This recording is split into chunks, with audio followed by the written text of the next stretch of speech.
when I knew that I had to direct a production of Carmen, the first thing I do is I've got to buy a score. So I was very excited to find that this had just been published. And of course you're very attracted when something says text, because you go, oh, so I'm getting the original, I'm getting the whole thing, am I? Because there are various scores I could have bought. But this was very attractive because you could see at a glance that an enormous amount of research and care had gone into it, and that it was obviously for professionals who are making a production, because first and foremost it's extremely readable. You know, we're working at speed. Opera rehearsals are very fast. And your eye falls on the page and you read really easily, really quickly. Not only the way that the music is printed, but the way that the words are arranged, the amount of detail. It's very detailed, but it's the right amount of detail for me, for the production, because it's not, I mean, obviously it's not an orchestral score, it's a piano reduction, but there are other editions where, you know, there's absolutely every bar that Bizet ever wrote, which means they're huge, unwieldy, and you know you're going to cut half of it, because it's a very long opera. Everybody always cuts Carmen. That's a given. It really is. I mean, unless you're aiming to do the absurdly long version with all the music and all the dialogue, but I honestly don't think anybody does, and anyway, I don't think it would sell as well. So this is good because you've got an enormous amount of detail, and you can have a real sense of contact with how it might have been. The complete dialogue is very important. The Morales scene is very important, the English scene. Not that we did it, we didn't actually do it, but what it helped me to understand was the tone of what the opéra comique might have been like, which I always suspected, but this, with all the lovely research and the images, and as I say, all the dialogue, it kind of led me to do what I did. Having digested the full dialogues of this edition and having read the Mérimée, I worked with an English playwright, Meredith Oakes, and we reimagined the dialogue for two speakers who were not the character singers for the most part. We called them the commère and the compère, because again, that's a kind of link to the whole opéra comique tradition, where you do have those hosts for the evening. The characters also can take the role of host, but it's your relationship with the audience. So I didn't deprive all the singers completely of dialogue, but I did drastically reduce it and translate it and reinterpret it, because this was essential to the whole ironic questioning tone, because we all think we know Carmen. A lot of audiences come to Carmen not for the first time because it's their favourite opera. I found the score enormously helpful in that you do feel that you're linked to a history of performance practice through this score, and therefore you feel informed but not tied, and it leaves you free to develop your own practice. So when you say, we were talking about urtext and how that provides you with an awful lot of material, which is important for you to develop your own interpretation, but you don't feel in any way then that it limits your interpretation, that you are tied to some sort of reified score. That is the problem for you.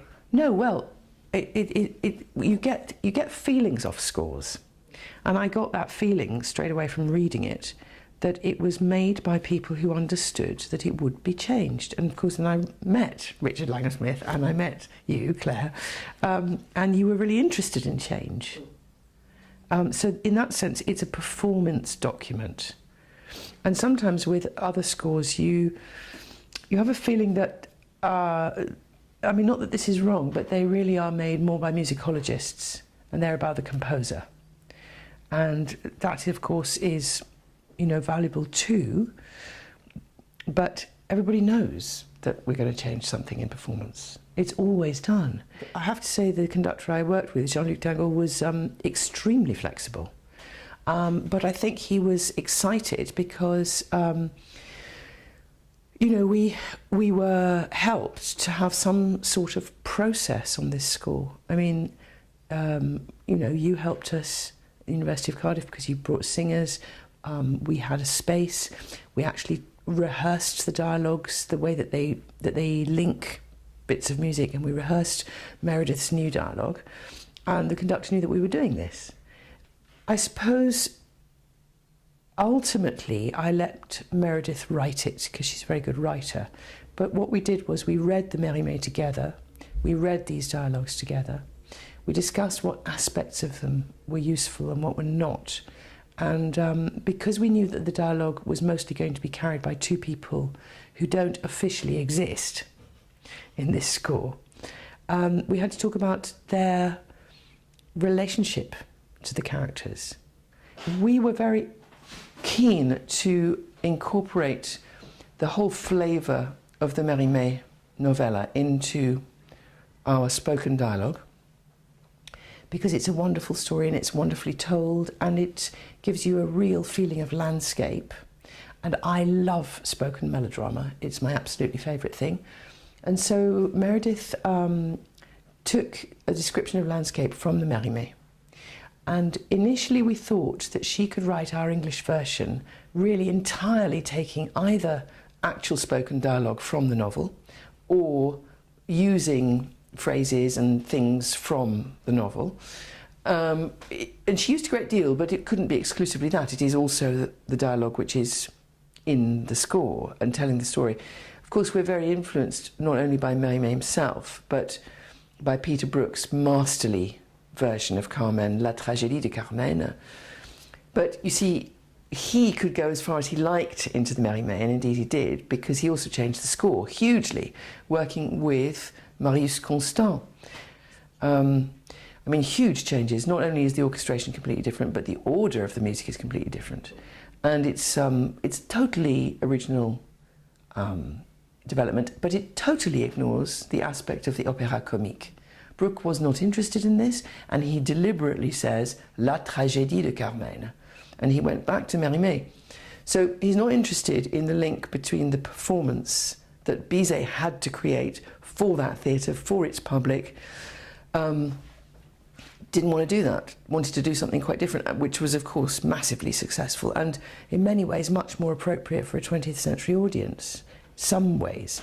And it really was stark. I mean, it was shocking, it was visceral, it was amazing. But the way in which I think you and Meredith and all the people that worked on your production managed to take traditions from the opera comique, to take traditions from the French Revue theatre of the same period, so the Commère, the Compère, which the French audiences were used to seeing on the stages, and to make that work for audiences today was extremely satisfying. And I think that's something that you are saying, that having the historically informed, if you like, or the research behind the score helped in some ways for you to reimagine that opera comique as if it were something that would work in a theatre today. Yes.